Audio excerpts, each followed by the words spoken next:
Disclaimer: this video does not endorse drugs.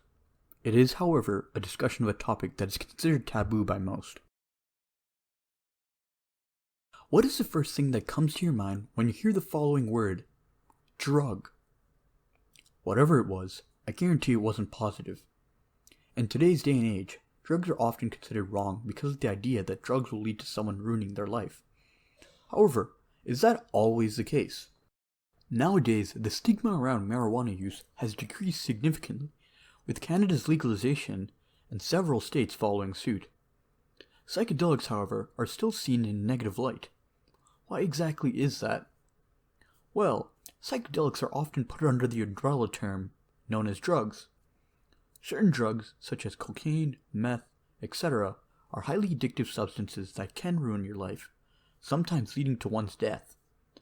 By putting psychedelics in this broad term, it makes people assume that no matter what type of drug it is, it will be harmful to you. This, however, couldn't be further from the case, as psychedelics have been proven to be beneficial to people's lives in numerous ways. If that's the case, then why are psychedelics still illegal? The prohibition of drugs had many factors leading to it. During this period, the Cold War had been going on between Russia and America. The introduction of drugs such as LSD or marijuana into the public led to a changing mindset, as we will see later on in this video. This partially led to the creation of counterculture, a period when many norms in the 1950s were ignored in favor of more progressive movements. One of the main takeaways from this counterculture was a protest of war and general distrust of the government. There were many reasons for this, as the US government had been doing some shady experiments and operations without the public knowledge, MKUltra being a prime example. To mitigate these issues, the US government decided to outlaw many different drugs, considering them Class 1 in order to put people who use those drugs in an unfavorable light.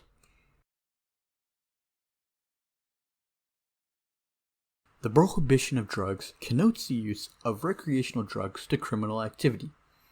As a result, it has led society to demonize those who use the drugs, specifically targeting hippie communities and black communities who are prominent users of these drugs. In some ways, the illegalization of drugs has proliferated systemic racism, which at the time would have especially been relevant since Martin Luther King was still fighting for black people's rights in the 60s.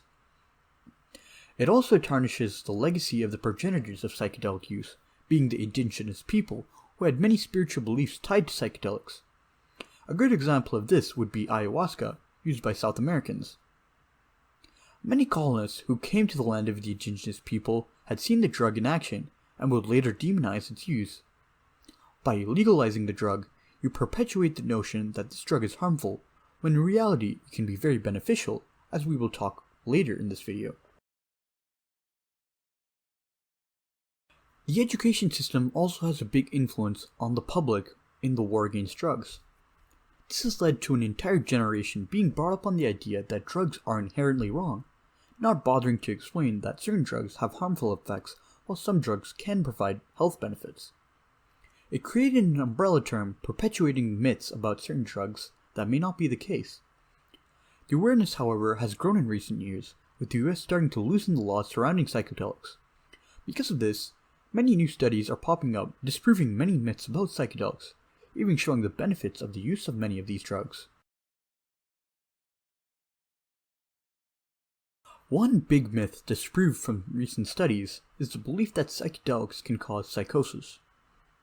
Studies done in the 60s led to the belief that psychedelic drugs can cause psychosis and schizophrenia, with the general consensus being that psychedelics provide, quote, model psychosis.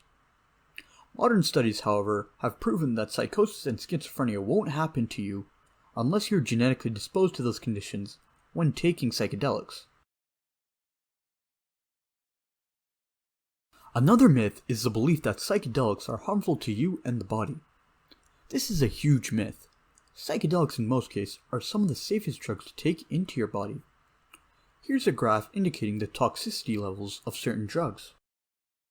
We can see that psychedelics are significantly less poisonous than other drugs.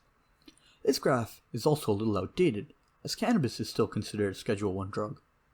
With studies in the future, we may find that psychedelics are even less poisonous than what this chart describes. Funny enough, we can see that alcohol, which is above many Schedule 1 drugs in toxicity, is still legal to use. If you consider alcohol safe enough to drink, then psychedelics should pose no problem to you.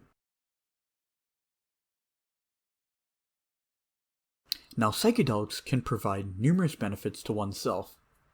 According to Christopher Gunlock, the use of LSD, or psilocybin, has led to the growth and creation of new brain cells known as dendritic cells. When these cells retract, it can lead to depression, so the implication is that psychedelics have the power to cure several mental health issues, namely depression. The study would also add that sometimes having a psychedelic experience may be seen as a con for taking the drug. For people who are against tripping, microdosing can still have a positive effect on a person's well-being without having to trip. For example, in a study conducted by Thomas Anderson and various others, it was found that by microdosing on LSD, one may be able to have profound benefits in their lives. Many people taking the survey proved to be wiser, more creative, and more open-minded. Consequently, people who also felt they had less negative emotions built up, such as depression, anxiety, etc. On the topic of tripping, I feel we should also discuss the spiritual aspects of the psychedelic experience. Many religions feel it is wrong to use psychedelics for many reasons, Christianity and Islam especially. The main reason could be attributed to the fact that drugs take away from the present experience. However, it could be argued that religion originally started from the use of psychedelic drugs. As I have spoken on in my previous video, all religions are related in many ways. A new and upcoming theory has been suggested that psychedelics were actually what led to religion. It's known that psychedelics, known as soma, was used by both Zoroastrians and Hindus in many spiritual rituals, and from those experiences may have led to the creation of certain religions. When taking certain psychedelics, people may often see entities and beings, with some people even claiming to meet God through this way. Would it also not have been possible for someone in the past to have taken psychedelics and then seeing a being that they believe to be God? Since we know that either Zoroastrianism or ancient Judaism started the belief in one God, doesn't that mean both Christianity and Islam came from religions that started from a psychedelic drug? It's a very real possibility. Now, psychedelics may have numerous benefits, but like all things, it does have some downsides. If one were to experience a trip, they would need to do so in a safe environment, with ideally a few friends or people to ensure that this trip goes safely. What type of trip a person experiences varies from person to person and the mental state the individual is in.